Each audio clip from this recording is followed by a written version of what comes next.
Good evening, everyone out there in internet land. Hope everyone is well. I just wanted to be able to recap what my statement would have been had my name been called to speak at the PolyMet forum tonight at the River Center in St. Paul. Unfortunately, it wasn't, so here I go. Here are some thoughts for PolyMet. I would have asked everyone by a show of hands if they know of the existence of a company named Glencore or Glencore Xstrata.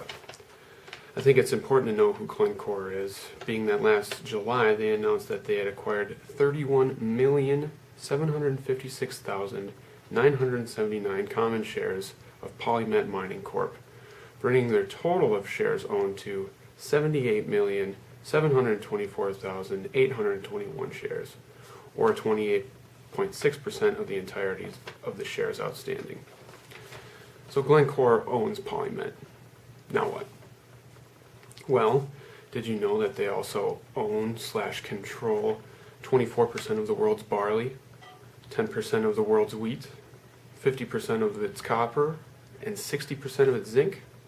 They also hold investments in dirty energies like oil, coal, and natural gas. But as if that wasn't enough, they have a bit of aluminum, iron ore, rice, and sugar for good measure. They had a $145 billion revenue in 2010. This is the same Glencore that made their fortune on trading Iranian oil during the embargo, violating sanctions in the process. The CEO at the time, Mark Rich, is one of the world's most infamous white-collar criminals. He was indicted on charges of trading with the enemy, tax evasion, providing false statements, and racketeering. Mark Rich was also a part of the FBI's 10 Most Wanted list. He fled the country in 1983 and moved to Switzerland, obviously to hide from more taxes. We can't forget that this is the same company that sold oil to South Africa during apartheid. This company was also caught up in bribing EU officials in Belgium.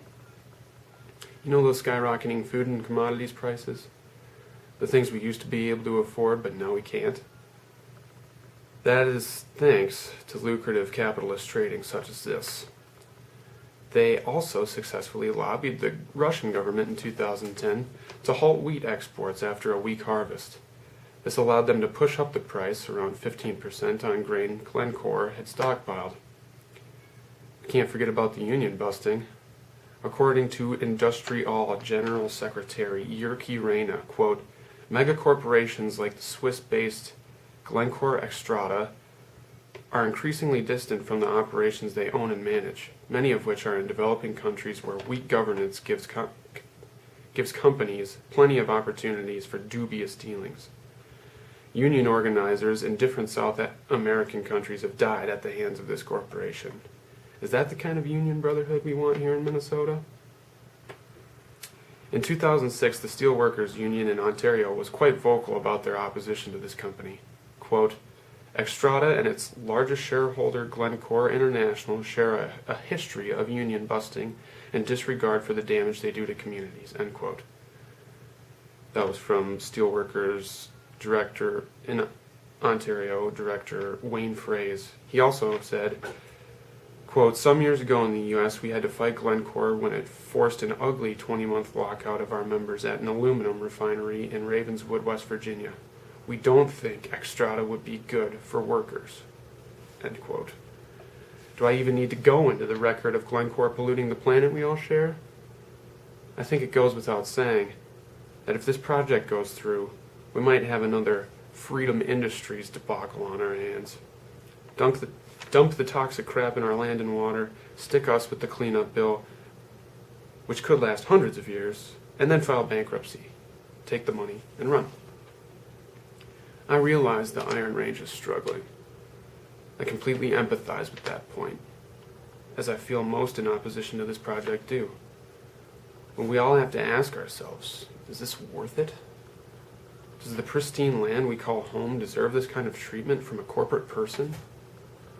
Call me a tree-hugging hippie if you wish, but I think I can think of a couple of much better ideas for jobs up north. Hemp and mushrooms. Just a couple of ideas. Talking about industry, I suggest researching the potential for these small ideas, which are currently on the no-no list of Uncle Sam's. I am opposed to this mining project, and I support the use of hemp and fungi to remediate damaged and polluted ecosystems, as well as creating an abundance of industrial activity which could provide more than a couple of hundred dangerous jobs that PolyMet and therefore Glencore are promising. Before you make up your mind regarding this project, I implore you to do the research yourself. Don't believe me, don't believe the U.S. Forest Service, the Minnesota DNR, or the Army Corps of Engineers, who would benefit from such precious metal extraction. For further reading, a couple of things for you to Google would be the Glencore Beast File. All these things are well sourced. And the second would be bioremediation using hemp and fungi. In particular, the work of a man named Paul Stamets. I'd also like to add that at the heart of industrial civilization is resource extraction projects such as this. This is the kind of thing that needs to stop. This is the exact kind of thing that is contributing to climate change and climate destabilization as we are seeing it. This is the wrong project for Minnesota, and I think we can do a lot better.